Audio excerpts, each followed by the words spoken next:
Hello and welcome to our weekly discussion. Right now, of course, as I've been sharing with you, we're talking about various Christmas traditions or things of that nature. And today I thought I would talk about Christmons.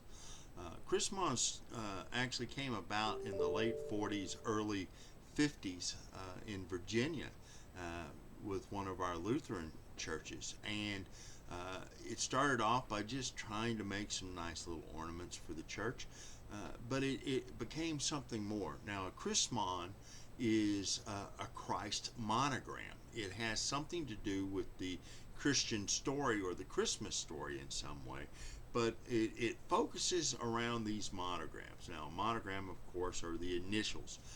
So you have the Chi Rho, which are the first two letters of Christ, and this becomes very important because the Chi is a capital X, and that can represent uh, the manger scene itself, or the actual manger.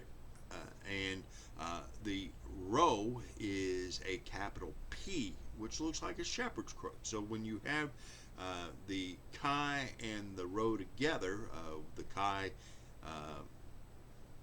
on the extremes and the rho in the middle of the chi, it reminds us of the great shepherd. It reminds us of the infant birth. And so that's one of them. You'll also have things like angels. You'll have the star, and the star can take many different shapes. Now, there are actual instructions on how to make all of these things, and they can. Most churches tend to make them out of styrofoam, and then you have gold trim or silver trim, and they're actually quite beautiful. And you can get the patterns to make these different shapes.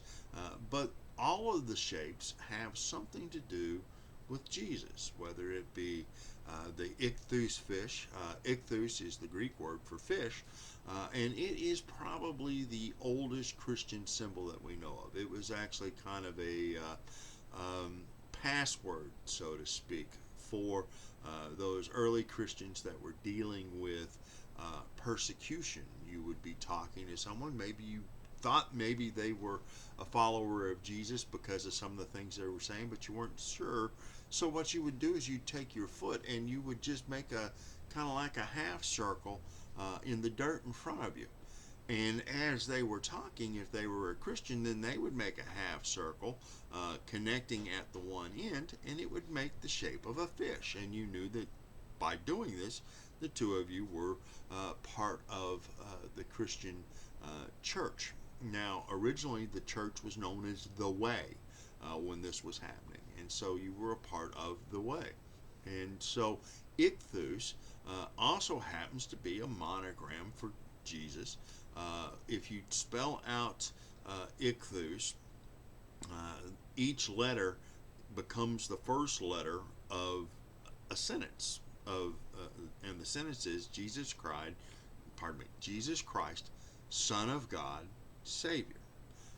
So it's iota, chi, theta, omicron, sigma. And when you do this, it winds up being Jesus Christ, Son of God, Savior. And this was a statement of faith. This was a symbol. This was like I said, a password. And so it is also one of our Chrismon symbols. Now, you can have a lot of other different symbols, like I've been saying. There are literally hundreds of different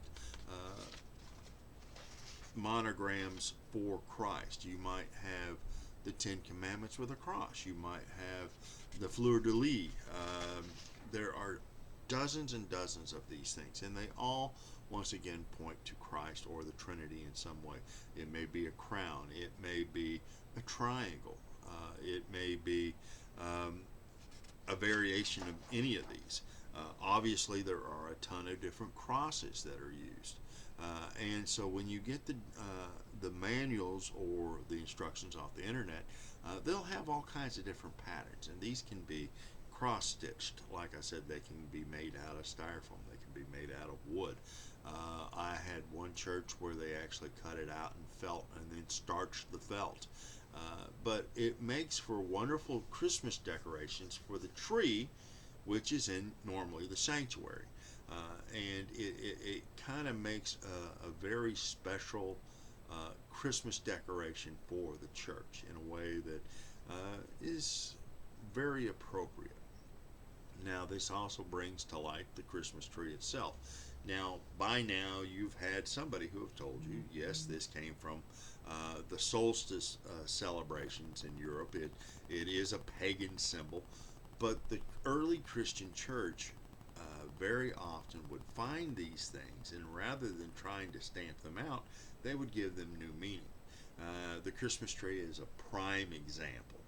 The Christmas tree is an evergreen, so it reminds us of life that is continuous and always there. It's green, it doesn't change. And so the various the wreaths, the holly and the berries, and all these things are connected to this concept. And so they would bring these into the early European homes well before Christianity. But Christianity came in and they gave it a new meaning. And while it was in the house, they would start decorating it. They would put apples on it. They would put garlands of various kinds on it. And we all have those memories of stringing cranberries or popcorn, or all of these things go all the way back to them. But the story goes that when Martin Luther one Christmas Eve was out and he was contemplating God and the whole situation, he was outside and he saw the moon and the stars shining on the newly fallen snow, and it just really inspired him. And in order to share this with his wife and his kids, he cut down a Christmas tree and he brought it in home with the snow still on it. Now that's obviously going to melt, but it's kind of like flocking for a very short moment. But then he did something kind of interesting. He then put small candles on the tree, and this was so that his family could celebrate and see the same things that he saw, and maybe re-experience that wonder of being out under the moonlight on Christmas Eve. And so obviously they put the small candles on the tree, and that's actually where we come up with the tradition of lighting the Christmas tree. It actually goes all the way back to Martin Luther, which is kind of a neat little story. So these things all bring home the meaning of Christmas to us in some way.